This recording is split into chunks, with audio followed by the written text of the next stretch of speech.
7 de la mañana con 40 minutos, 7 con 40 minutos, en Punto Noticias de Radio Pichincha. Saludamos ya con nuestro primer invitado. Se trata del economista Alberto Acosta, expresidente de la Asamblea Nacional Constituyente, ex asambleísta, ex ministro de Energía y cercano, decía yo, a los movimientos de izquierda y sobre todo a las organizaciones indígenas. Como este economista, qué gusto es conversar con usted y verle a los tiempos. Y gracias por acompañarnos en Punto Noticias de Radio Pichincha. Le saludamos a Alexis Moncayo, quien le habla, Licenia Espinel. Está ya la respuesta de la CONAIE, está pedido de diálogo del presidente de la República y de estas organizaciones que han planteado ayer un acercamiento, pero hoy en la mañana el ministro del Interior ha dicho que no se va a derogar el estado de excepción, uno de los puntos que piden los movimientos indígenas y organizaciones sociales que están en el 10º día de paralización para viabilizar o analizar la posibilidad de implementar este diálogo, un diálogo con resultados. Usted, desde su experiencia, desde su cercanía a los movimientos indígenas, ¿le ve hoy una salida política a esta crisis, tomando en cuenta los 10 planteamientos que ha hecho la CONAIE y la respuesta a esos 10 planteamientos que ha dado el Gobierno Nacional? Buenos días, bienvenido.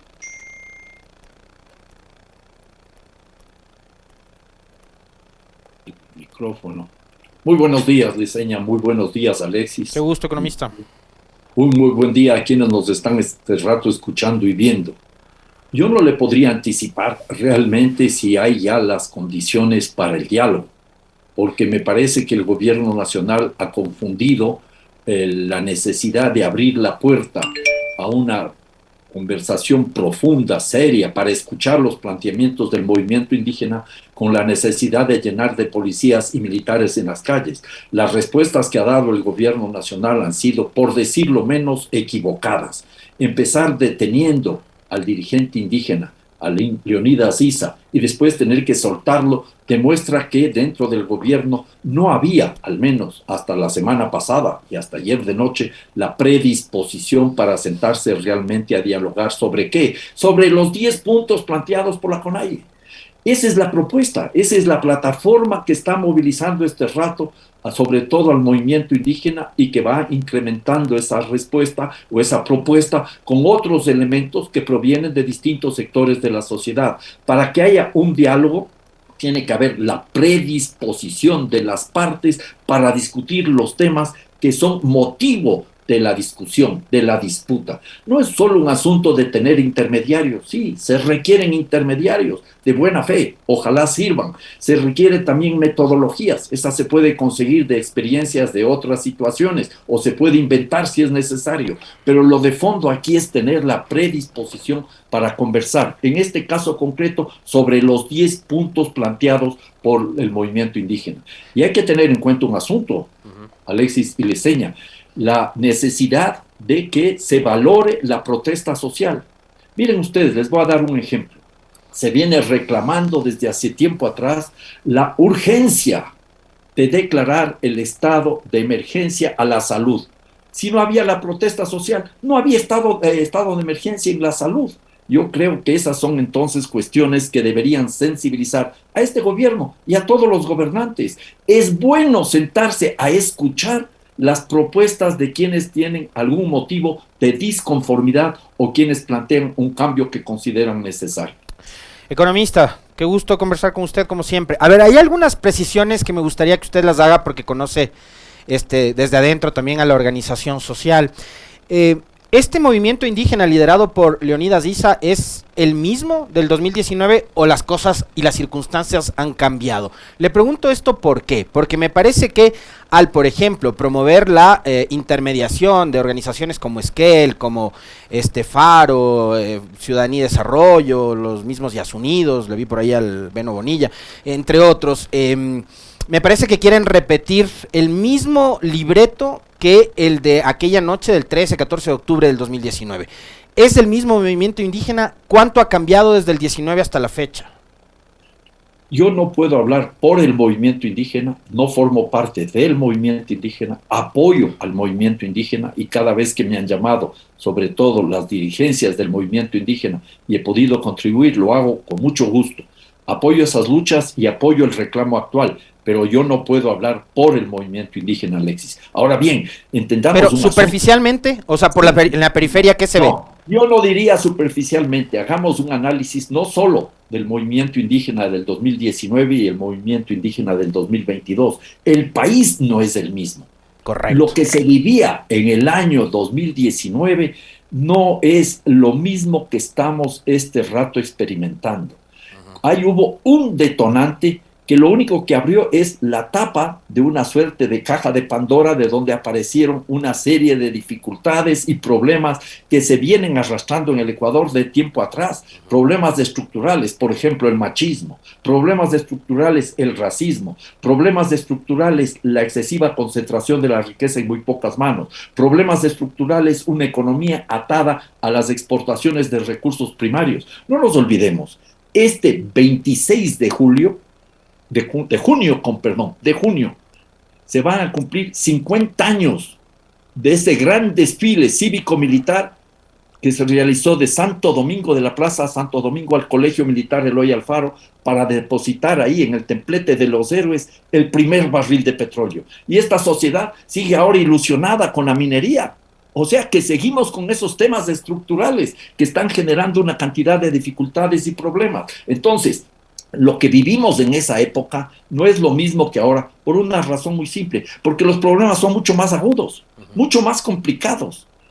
La pandemia le salvó al gobierno de Lenín Moreno, porque el gobierno de Lenín Moreno engañó al movimiento indígena y a los sectores populares con un sainete de diálogo, porque no hubo diálogo, se sentaron a conversar para bajar la tensión, lo cual está bien, pero después no hubo diálogo, no continuó ese proceso. Por eso es que ayer Leonidas dice, vamos a un diálogo, pero un diálogo con resultados. Pero por supuesto, y ese diálogo con resultados implica conversar sobre cada uno de los temas que están ahí planteados, cada uno de los temas. Pero si sale el gobierno nacional y dice, de estos temas no podemos hablar porque es imposible, entonces no hay diálogo, porque se pueden encontrar en cada uno de los 10 temas respuestas concretas o se pueden discutir esas respuestas. Yo diría que algunos temas se pueden resolver inmediatamente, pero el día de hoy mismo, y otros temas habrá que irlos procesando en el futuro. Pero eso implica, insisto, no simplemente tener unos cuantos intermediarios y metodologías, sino la voluntad política de las partes para encontrar las respuestas o para procesar los desacuerdos, porque no en todo vamos a estar en coincidencia los seres humanos, pero tenemos que saber procesar cuando no estamos en una línea de coincidencia. Ahora, economista, ¿qué tan viables son los 10 puntos que ha planteado la CONAIE? Le pregunto inicialmente por el de la reducción del precio de los combustibles. La CONAIE pide congelar el diésel, la gasolina extra y el ecopaís, derogar los decretos 1158, 1183, 1054 y entrar en el proceso de focalización a los sectores que necesitan el subsidio, agricultores, campesinos, transportistas, pescadores, etcétera.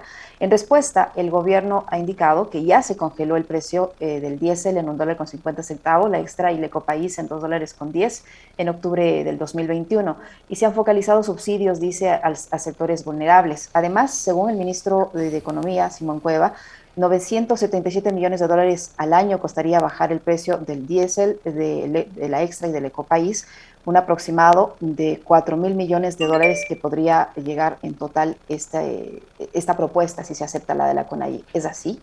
En primer lugar, diría yo que habría que pensar en cómo resolver este tema. ¿Qué propondría yo? Bajemos el precio del diésel a 1.50, subsidiemos el diésel, ¿ya? Y ahí se podría dar paso simultáneamente a un proceso de diéselización del sector del transporte. La gran mayoría de buses y camiones ya trabajan a diésel, entonces habría que hacer que todos los buses y todos los camiones trabajen a diésel. Simultáneamente, tengo ahí un tema que habría que trabajarlo con mucha seriedad y responsabilidad, habría que ir transformando las camionetas que trabajan con gasolina en camionetas a diésel. ¿Por qué hago esa puntualización? Porque las camionetas sirven mucho, sobre todo para trasladar los productos de los campesinos y de las campesinas a los mercados. Y eso no se les puede simplemente dejar con el elevado precio de la gasolina. Es un proceso paulatino, no se resuelve de la noche a la mañana. Pero algo que se podía hacer ahora es bajar el precio del diésel a $1.50. Y luego focalizar los subsidios, sobre todo subsidiando el transporte público de personas y el transporte de carga. que, por ejemplo, la tarifa de transporte en la ciudad de Quito no suba de 20 centavos para cualquier movimiento, cambio de buses, o cuando ya funcione ese elefante blanco que está enterrado en el subsuelo de Quito, el metro. Y entonces ahí podríamos nosotros ir dando respuestas. Una reducción del subsidio del diésel tendría un costo aproximado de $300 millones. Esos $300 millones no es una cantidad así insalvable para el Estado ecuatoriano. El tema aquí es cómo dar una respuesta en el corto plazo y cómo plantear una política económica para una transformación energética adecuada que garantice siempre el mínimo para los sectores populares y para las clases medias. Estas son las respuestas que se requieren y así podemos ir viendo cada uno de los temas que está planteando la CONAIE, porque yo sí creo que si hay voluntad política, en cada uno de esos temas se podría llegar a acuerdos. Son ideas que estoy proponiendo simplemente con el afán de contribuir en esta discusión, en esta mina democrática para construir otro país. Ideas interesantes que serían practicables con un gobierno que ha dado muestras de no creer en lo público, no creer además en el rol del Estado como un ente regulador y controlador. Bueno, ese es parte del problema, Alexis, ese es parte del problema. Yo no sé o lo constato que el señor Lasso, que se pasó 3 campañas multimillonarias diciendo que conocía los problemas del país y que sabía cómo resolverlos, y que incluso algún rato dijo que en 100 minutos tenía las respuestas ya en marcha, al parecer no estaba preparado.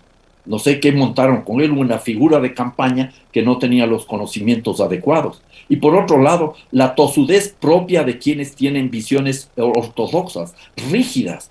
Ya no solo diría yo hay la ideología neoliberal, hay la teología neoliberal, que creen que todos los problemas están en el Estado y que hay que reducir el tamaño del Estado, cueste lo que cueste, esperando que de forma espontánea el sector privado resuelva la situación que se va agudizando cuando el Estado no está presente. Entonces estamos viendo una situación dramática, un momento dramático.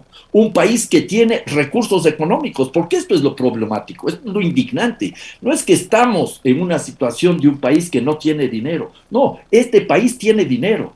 Reserva Monetaria Internacional que bordea o supera los $10,000 millones. Los meses anteriores, las mayores recaudaciones tributarias de toda la historia.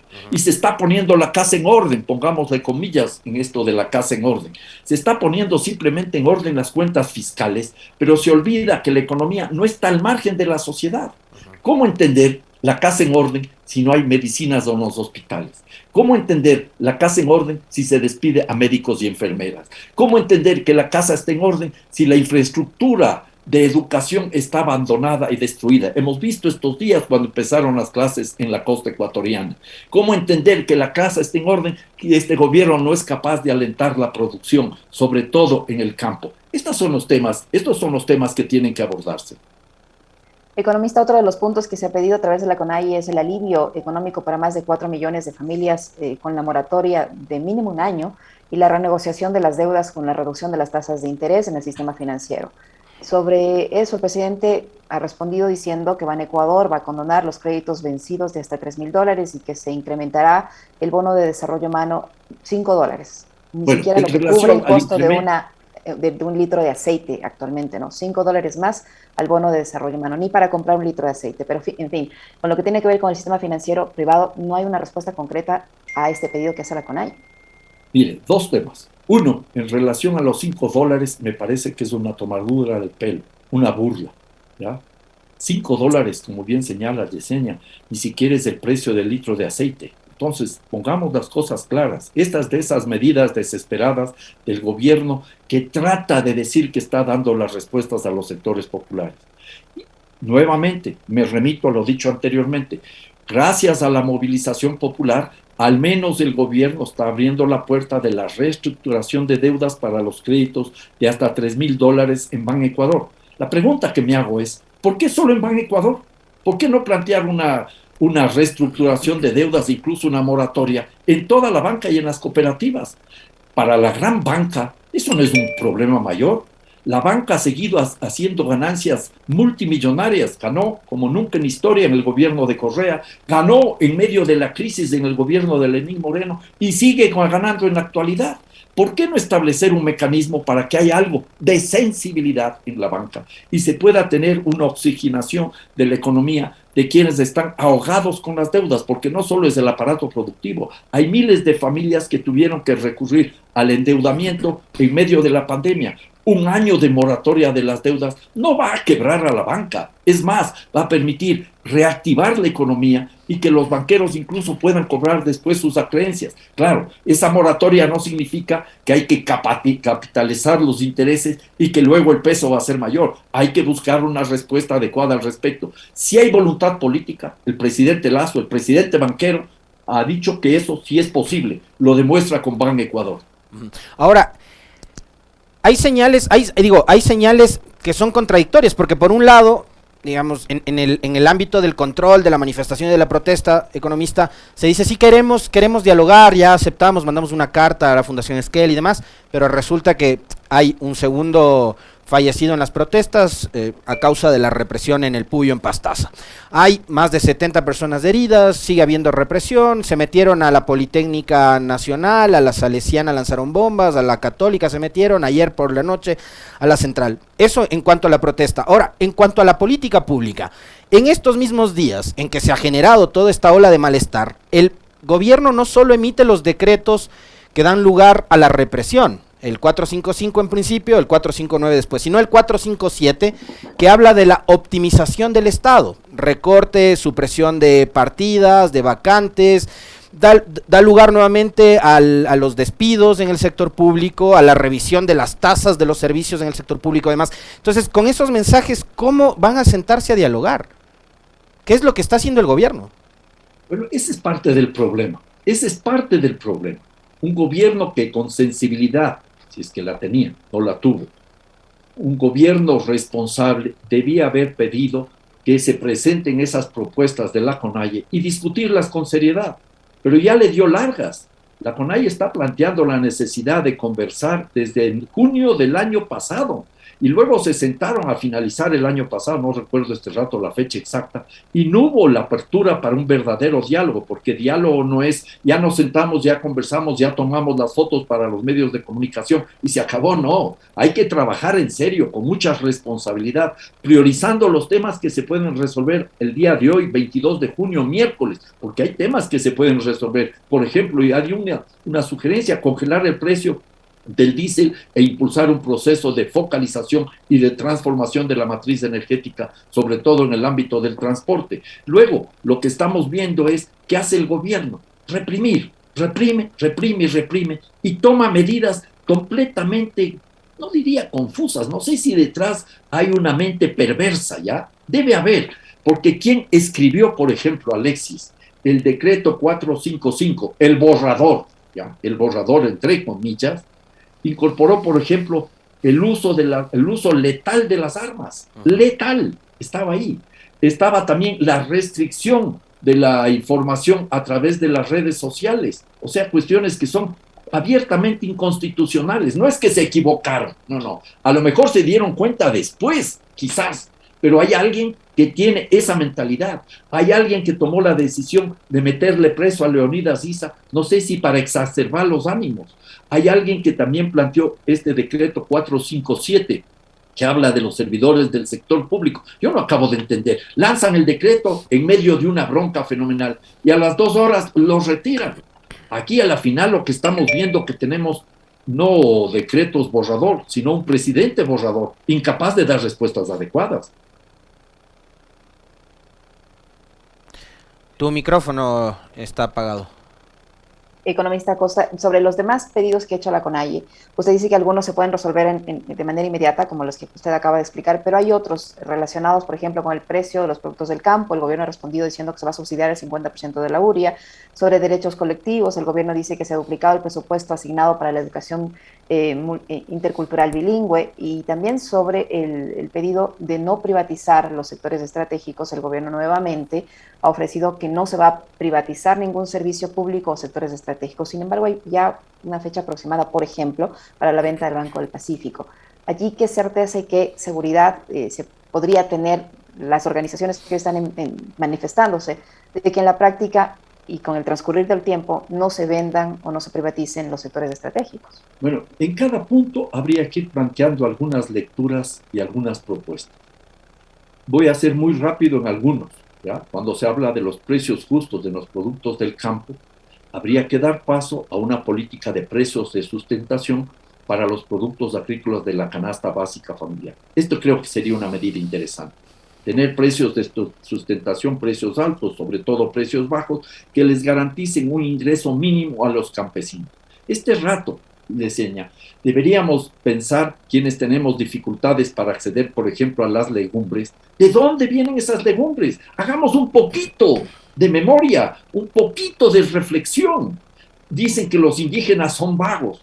¿Se han puesto a pensar cuáles son las condiciones de vida de los campesinos, de las campesinas? Se levantan a las 3, 4 de la mañana y están todo el día trabajando con la tierra para atender la demanda de alimentos de la población. El 60 o el 65% de los alimentos que consume la sociedad ecuatoriana proviene de los campesinos y de las campesinas, y no hay políticas adecuadas desde hace mucho tiempo atrás, no solo ahora, para atender esa situación. Y entonces aquí sería muy interesante tener una política de sustentación de los precios para los productos agrícolas de la canasta básica.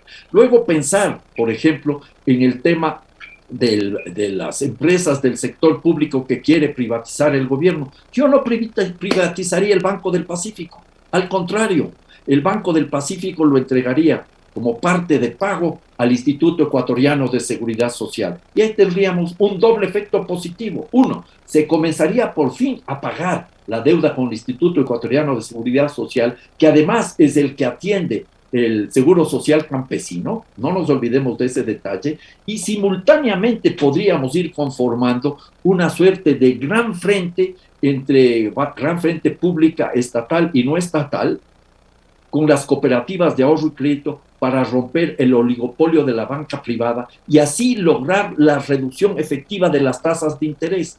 En la banca pública estatal tenemos este rato esta alianza de Ban Ecuador con la CFN. Ahí hay un poderoso banco, hay que ver cómo se da esa alianza. Ese es otro tema. Y luego tendríamos en la alianza, en esta alianza, la banca estatal, la banca pública no estatal, que sería el BIES y el Banco del Pacífico. Y entonces, de esta manera, nosotros tendríamos la posibilidad de una respuesta adecuada. Es una cuestión también que puede tomar ahora el presidente de la República la decisión. No se privatice el Banco del Pacífico y damos paso a la entrega de este banco al Instituto Ecuatoriano de Seguridad Social.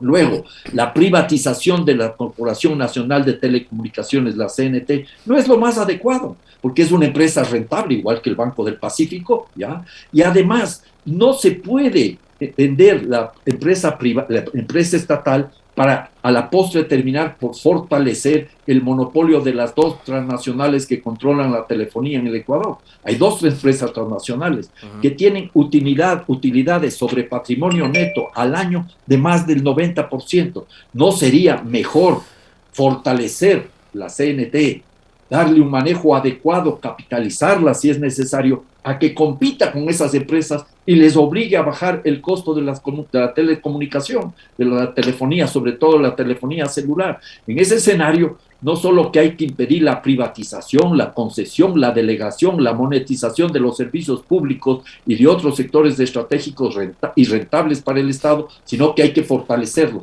Se requiere otra visión política que no tiene el gobierno del presidente Lazo. Parece que el camino es muy fácil, como lo plantea el economista Costa. O sea, las cosas están ahí, ¿no? Cosas que habría que hacer. Algo que me parece interesante en lo del Banco del Pacífico y el IES, veo que el economista Alberto Acosta coincide con Andrés Arauz. Obviamente son dos economistas más o menos de la misma línea. Ojalá esas coincidencias pesen más que las divergencias y las diferencias que hay en los sectores del progresismo en algún momento no muy lejano, para no vivir lo que estamos viviendo. Ahora, yo quiero ir nuevamente al terreno de lo político, porque usted es economista, nos ha dado una lección de las cosas que habría que hacer sensatamente si creyéramos o si tuviéramos un gobierno que cree y confía en el rol del Estado y de lo público para administrar precisamente eso, el Estado. Pero vamos a lo político, porque usted fue presidente de una asamblea constituyente y me imagino estará también leyendo en esa clave esta situación. ¿Qué salida le ve? Ayer Maximiliano Donoso decía, la salida de esto tiene que ser política y la Asamblea tiene que jugar un rol fundamental. Yo ayer hacía un comentario con respecto de que nos toca bancarnos un gobierno que elegimos para 4 años y que finalmente todos quienes fuimos a las urnas del 11 de abril tenemos que hacernos responsables de lo que decidimos, los que votamos a favor, los que votamos en contra y los que nos hicimos los locos votando nulo. Hay mecanismos como la muerte cruzada, está un pedido de revocatoria, hay, digamos, varias aristas a tomar en cuenta, reglas para cada una de estas instancias, votos, 92 en el caso de la Asamblea para una muerte cruzada, para la revocatoria que los formularios salgan de un CNE que está controlado por el gobierno. ¿Cuál es el camino político y la resolución de este conflicto, tomando en cuenta algo adicional, economista Costa? Siempre que, por ejemplo, el movimiento indígena o una revuelta ciudadana salió a las calles, nunca se quedó un gobierno del pueblo al frente. Se quedó Fabián Alarcón, se quedó Gustavo Noboa o se quedó Alfredo Palacio. O sea, las élites finalmente fueron las que decidieron, por mecanismos constitucionales en un caso, o por lo que decidió un congreso liderado por Alarcón en su momento. Mire, yo diría que sin lugar a dudas cualquier salida va a ser política, pero una salida que no debemos aceptar en ningún caso es la dictadura. Todo menos la dictadura, decía el general Eloy Alfaro, y esa frase está en el mural del Congreso Nacional, de la Asamblea Nacional. Todo menos la dictadura. Yo creo que eso debe quedar absolutamente claro. Las salidas son políticas. Y las salidas políticas tienen que darse en el marco de la democracia, es decir, de las normas establecidas en la Constitución. En la Constitución hay varias opciones. La primera opción, que ni siquiera requiere un artículo especial, es la predisposición del gobernante a dialogar, a resolver los problemas pacíficamente, no con más represión, no lanzando gases lacrimógenos a las universidades donde están refugiados personas, hombres, mujeres, niños y niñas. No, esa no es la solución. Hay que abrir la puerta al diálogo, a conversar. Hay 10 temas propuestos, he comenzado a hablar de algunos de ellos y estoy demostrando que en cada uno de ellos se puede avanzar si hay voluntad política. Ese es un primer punto fundamental. Pero si el gobierno se empecina en ser indolente, insensible, irresponsable frente a los problemas de la sociedad, hay otros caminos. La Asamblea Nacional podría impulsar la muerte cruzada, esto es, la destitución del presidente de la República, tal como se prevé en el artículo 130 de la Carta Magna, ¿ya? Que está, creo yo, ya las condiciones dadas, ya están dadas las condiciones. Ahí se habla de grave crisis política y conmoción interna. Bastaría con leer la introducción del decreto de estado de excepción del presidente Lasso para comprender que vivimos una grave crisis política y un estado de conmoción interna. Vamos a la muerte cruzada. Se requiere 92 votos. Ahí viene el problema de fondo, Alexis. Entre Pachacuti y el UNES llegan creo que a 72 votos. Faltan votos. ¿De dónde van a venir esos votos? Y el rato de la verdad, muchos de los miembros de la Asamblea Nacional no van a apoyar la muerte cruzada, porque saben que será debut y despedida en la Asamblea Nacional. Muchos no regresan a la Asamblea Nacional si se da paso a la muerte cruzada, porque la muerte cruzada es lo siguiente: el presidente de la República se va a su casa, ¿ya? Y la Asamblea Nacional también se va a su casa. Durante un tiempo gobierna el vicepresidente de la República y hay elecciones inmediatas. Entonces, este es un tema, es una salida política de corto plazo, democrática. Eso no es ser golpistas, plantear la muerte cruzada. Ahora, el propio presidente de la República podría optar por la muerte cruzada, pero no lo va a hacer, porque sabe que no llega a la segunda vuelta si hay nuevas elecciones. No será él el que pasa a la segunda vuelta. Tendrá un rechazo popular masivo si este rato su gobierno tiene más del 80% del rechazo, mucho más del 80%. En ese escenario, entonces, la otra opción sería la revocatoria del mandato. La muerte cruzada impulsada por el presidente de la República, para quienes tienen interés de consultar, está en el artículo 148 de la Constitución. Y en el artículo 105 se establece la posibilidad de la revocatoria del mandato. Pero ya Alexis lo dijo, ¿Cuánto tiempo va a tomar hasta que entreguen los formularios? Luego se va a tomar bastante tiempo en recoger las firmas y luego el Consejo Nacional Electoral va a hacer un enorme esfuerzo para bloquear esa consulta como se hizo anteriormente, bloquear la consulta propuesta por los ya Unidos. Mecanismos hay, esa es la realidad. Entonces, en este rato, la mejor opción de corto plazo es presionar a que el gobierno nacional deponga esa actitud violenta y represiva para que negocie y converse con los pueblos originarios y los sectores populares, para que dialoguen. No es cuestión de negociar, para dialogar y encontrar las mejores respuestas. Todo en el marco de la democracia. Muchísimas gracias, economista. Se nos quedó corto el tiempo y se nos quedaron algunos temas por preguntar. Se me quedaron muchos puntos, Yesenia. Yo quería seguir hablando y proponiendo soluciones, porque hay respuestas, ideas para la discusión en cada uno de los puntos. Se requiere buena voluntad y firmeza política para transformar este país. Le vamos a invitar más adelante, no se preocupe. Le mandamos un abrazo. Inviten, ustedes invitan, ahí están, pero a veces no me toman ni en cuenta. Les deseo un muy buen día. Un abrazo. Lo propio.